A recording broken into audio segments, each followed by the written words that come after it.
So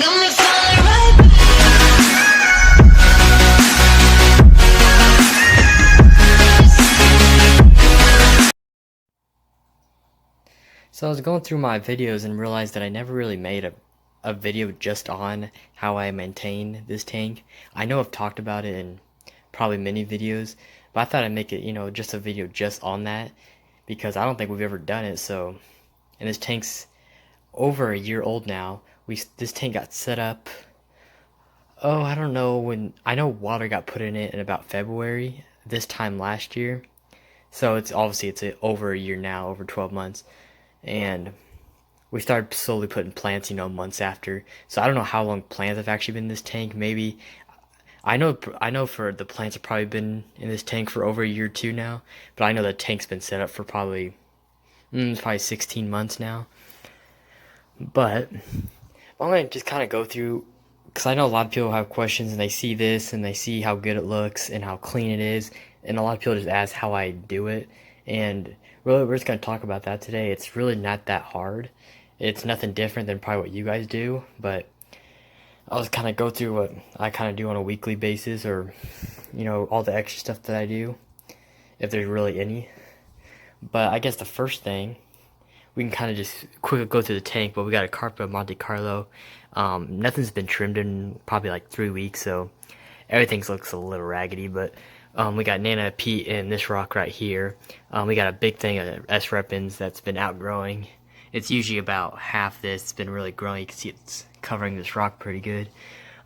This Bacopa Carolina is getting really wide. I usually have it really trimmed up, really narrow back there, but it's getting really wide, which I actually don't mind. As long I might trim these two up, but I actually don't mind all this. And then we got some Java Fern, the narrow leaf back there, just as a little supplement, corner plant, because we are gonna change this tank when we do the move, so I'm not really concerned about how everything. We're just gonna keep it how it is basically until we change it and rescape it. But however, getting to the main part. So what's running this tank is we got two aqua clears, a 50 and a 30. I did start out with a 30 and then realized that it wasn't keeping my tank established enough. That we're losing a lot of bacteria, which was causing a lot of bacterial blooms, and so we just needed more biomedia to supplement that.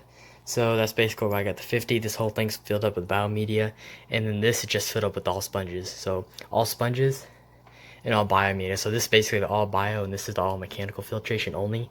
So what I like about that is I don't have to clean this basically very often, but all I have to do is just clean this filter only. So this one stays alone, don't have to touch it, unless it gets really gunky, but that's about it. Then obviously I got a pinky filter just to keep the biomedia clean, but tank doesn't get much dirty unless you as much water change as I do. Nothing gets that dirty, to be honest. And then this is all sponges. I usually have a pinky filter on top of this too. I haven't replaced it yet, so but that's definitely there. When just not in this video, I haven't put it in yet. But I guess the only other thing filtration wise would be this Eheim 350 skimmer, which I do not run. I only run after water changes for about 10 minutes, and that's it, because there's no need to run it all weekly unless you want to literally clean it every single day, because that thing gets clogged so fast because it has such a small sponge, which doesn't make it a bad product. It's not meant to be run 24/7. It's meant for when you have surface skim or anything on the surface, pop it in, turn it on, get it all cleaned up, and then take it out. I just leave it in there, and then when I need it, I plug it in, 10 minutes, plug it out. It's just how I do it. But no need to run the skimmer 24/7, especially on fresh water. But water change wise, while we're talking about that, basically I do weekly water changes. If I need to, I'll do 2 a week. But the main ones are basically 50% every week. And if I end up doing 2, usually it might be a 30 and 30, or it just depends. Usually there's both 50s. I always try to do a 50% water change. Sometimes it's a little less, sometimes a little more. It depends on evaporation, but either way, I try to do 50%. About down to the middle of this rock down here, so quite a bit every week. That's what keeps it pretty much crystal clear on a weekly basis. But that's all about water changes. That's simple. I don't really need to explain how to do a water change. You should know how to do that for the most part. So I guess things like dose to keep my, if we're talking about plants here. So I just bought a big old bottle XL because I ran out of my small one. Um, I don't think there's anything else I really dose anymore. I think this is just the main thing, is Force Excel. Now, they basically advertise this as a liquid carbon. It's not really what it is. That's not really what it does. So don't rely on this to be like a CO2, because it's not going to be. So basically, what this does is basically kind of do an algae control. And that just keep algae away in this tank, which really helps. Also, we got some buildup, but what are you gonna do? It honestly doesn't look that bad. As clear as the tank is, it actually looks kind of cool like that. Obviously, I try to keep it with we have auto sinks in here, so they keep it low for the most part. But for some of the stuff that just caked on there, nothing you can really do. It don't look that bad. And also, I forgot we have snails in here too. They're actually feeder snails. That's what they're meant for when I had the puffer. And obviously, when I don't have the puffer no more, the snails weren't getting eating, so they just kept breeding. So I just kept them in there. They've actually been kind of nice. I actually really like them. But that's the only thing, like, doses wise. And then obviously I got a bunch of balls of fertilizer, but I just basically do an all-in-one. I do the Aquarium Co-op Easy Green. Really simple. It's just a couple pumps every week. But what I've been doing is, since I've been having algae, I've been finding out that dosing this without CO2 obviously is causing more algae.